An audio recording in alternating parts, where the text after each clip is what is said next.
Our kicks. All right. How you guys doing? Ready to get rolling here? Good, how are you? Hey. What do you want to see from Gino Sunday? From Gino, just going out there and executing like we know we can. I think he's going to keep growing every time he takes the field and looking for that continued growth and development and finding his rhythm early on and get rolling from there. The sacks on Monday night, what did you see on those? How much of that was Gino trying to make something happen? How much of it was protection? What did you see?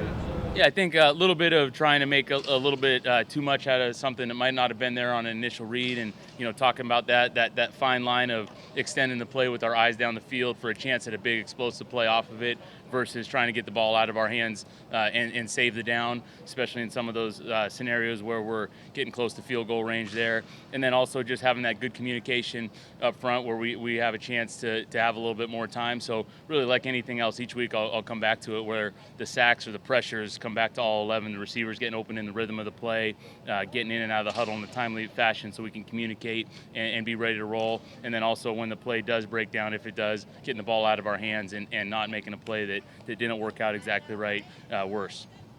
What's a challenge of facing a team for a second week that's coming off their bye? Yeah, I think, well, it's really something out of our control.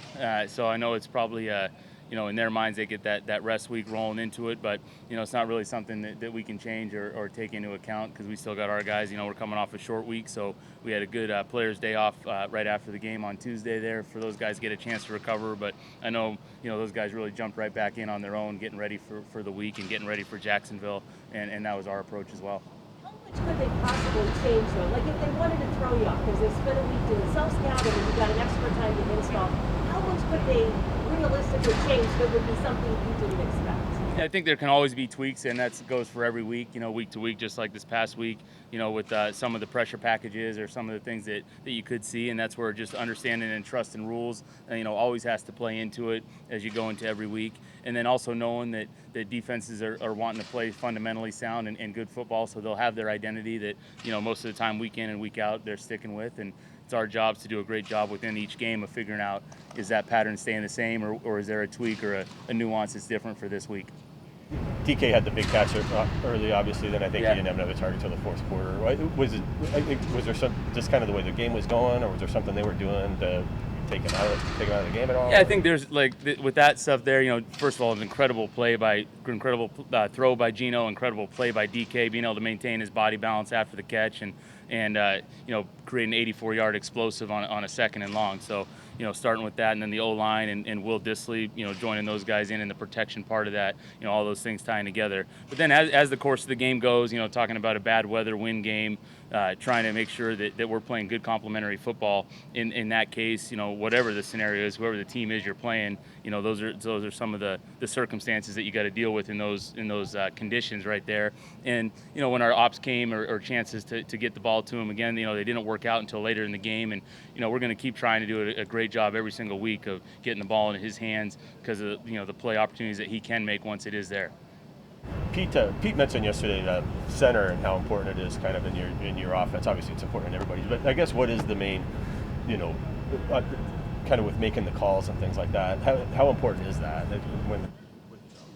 Yeah, I think it's a big part of the position, and both Kyle and Ethan have done a great job with that, and just maintaining that in-game communication. Because you nailed it. Like, what's the most important part of that position? It's getting everybody on the same page as quickly as we can once the huddle's broken, and that way we're targeted, we're ready to roll, and playing fast. So having a center that's a great communicator is really paramount to the position, and that's what those guys are continuing to learn and grow to do. Is there something about your offense that makes that position and that role more important than it may be in other offenses? I really can't speak to other offenses, but all the different systems I've been in, that's been a common theme. Where it goes back to John Sullivan or Austin Blythe, some of those different players in the past playing that position, which is what Kyle and Ethan are picking right up on. Is hey, they have to be the captain of the O-line in terms of the communication and getting everyone going in the same direction every play. How did you feel the run game was Monday? I thought it was just okay. I think there's always some room to improve. They did a good job hitting some of their run stunts, and it's a game like we talked about going into a a bad weather game with those conditions, knowing that we got to be able to run the ball consistently right there, and knowing that, hey, that was a great run defense that we were going up against, and there was going to be a little bit of a feeling of grinding it out against those guys. And I think we look back at the tape and everything else that goes into it, mainly about how we were going to hit some of those stunts that they were going on, that they were hitting against us, to try to get some of those runs more efficient, gaining a little bit more, trying to make some of those 2 or 3 yard gains into those 7, 8, 9 yard gains. And again, just something to keep learning from and growing from. Anything else, guys?